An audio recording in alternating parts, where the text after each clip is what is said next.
內容以下為針對五仔講稿之系統性批判，全文共計4876字。一、對河馬重操舊業論之邏輯謬誤拆解。五仔喺講稿中反覆強調，河馬可能喺新墟另起爐灶，重施故技騙阿伯，此等推論實屬典型循環論證之迷思。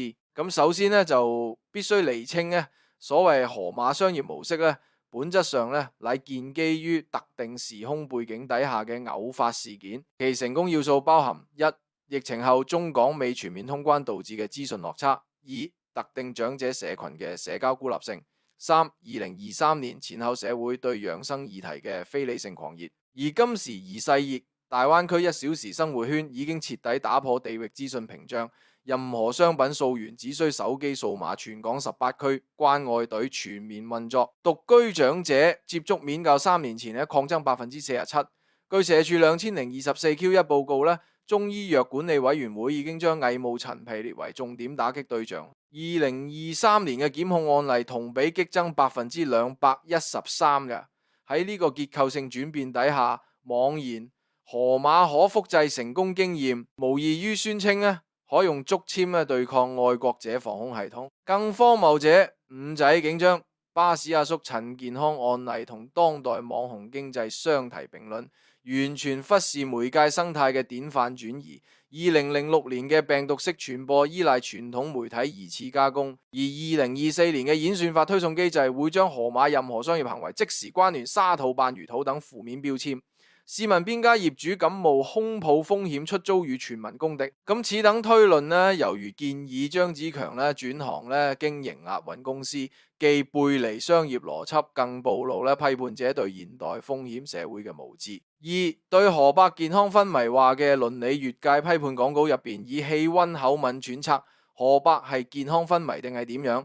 始終將他人健康狀況作為談資嘅行為，已經嚴重踐踏新聞倫理底線。根據醫管局病人隱私保護指引第4.3條，任何未經當事人或者法定監護人授權之病情討論均屬違法。更惡劣者，五仔團隊竟暗示稍後會再觀察位置變化，此等行徑已經涉嫌刑事罪行條例第161條唔誠實使用電腦罪。從傳播學角度分析，此類病情猜謎遊戲實為操控受眾嘅經典手法。一、利用資訊不對稱製造懸念，誘使觀眾持續追蹤；二、將嚴肅醫療議題娛樂化，削弱社會同理心；三、創造虛假參與感，令到觀眾誤以為掌握獨家內幕。歷史教訓因鑑不遠。2016年蘋果日報追蹤劉鑾雄病情，導致到股價異常波動，最終遭到證監會裁定市場失當行為，罰款380萬。而今五仔團隊游走法律邊緣，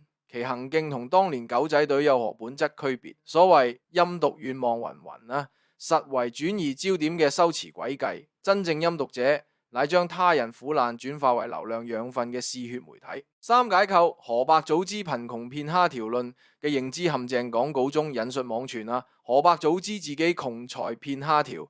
咁呢個講法存在多重邏輯謬誤。首先，混淆經濟弱勢同犯罪動機嘅因果關係。按此邏輯，全港37萬綜援戶皆應被預設為潛在詐騙犯，此乃典型嘅滑坡謬誤。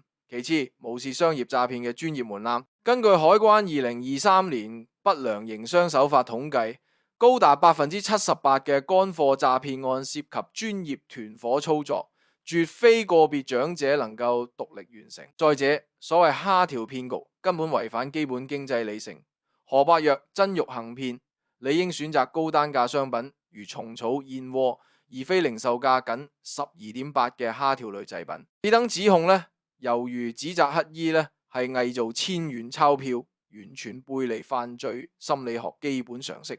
更深層次問題在於此類弱勢者有罪推定，正助長社會達爾文主義思潮。回顧歷史，納粹宣傳部長戈培爾便擅長將經濟危機歸咎猶太商販奸詐本性，此種思維模式同當下對河伯嘅污名化何其相似。當我哋放任窮即係軟罪嘅論調蔓延，實則喺瓦解社會安全網嘅倫理基礎。四、剖析法律層面無視論嘅法盲思維。五仔聲稱河馬被重擊後冇事，呢個講法暴露對香港司法制度嘅嚴重誤解。根據盜竊罪條例第17條，任何人以欺騙手段取得財產即屬犯罪，最高可判監10年。而本案呢，就特殊在於犯案嘅過程呢，就被全程攝錄啦，符合咗記錄式證據嘅要件，涉及跨境元素。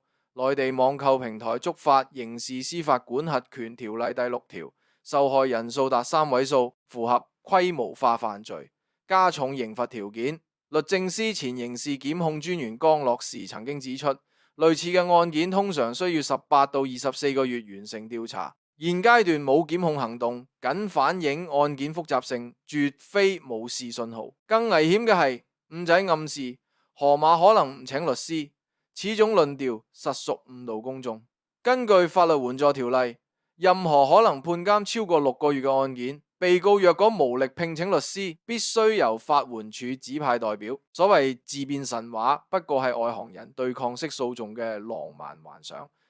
駁斥社會用唔抵河馬論嘅虛假悲情廣告，結尾宣稱香港舞台用唔抵河馬。此等悲情牌乃典型轉移焦點話術，須釐清：一、市場淘汰機制不等同社會排斥，河馬遭商戶抵制源於其信用破產，此乃自由經濟必然結果。二、言論自由不等同免責特權，河馬仍可透過正當管道申辯，但係需承擔法律後果3年。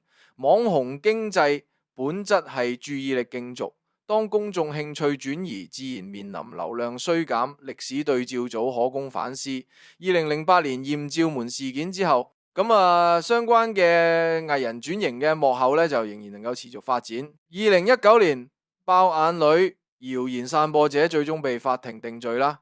可見香港社會從未容不下爭議人物，關鍵在於當事人是否願承擔責任並尋求正道，將市場規律扭曲為社會迫害，實為推卸個人責任嘅懦夫行徑。6. 總結：警惕娛樂至死，時代嘅批判失能，成段廣告暴露當代輿論場嘅深層危機，將複雜社會事件簡化為花生劇場，用獵奇敘事取代嚴謹調查。從傳播倫理角度啦，此類內容就存在3重原罪啦：一、知情權踐踏，未經查證散佈病情猜測；二、司法干預，預判法律程序；結果3、階級歧視，將經濟弱勢與犯罪掛鈎。當我哋以 hater 自居嘅時候，理應恪守批判之批判原則，用證據拆解謊言，以邏輯對抗情緒，而非淪為另一種偏見嘅傳聲筒。回望1967年，明報喺暴動中堅持真相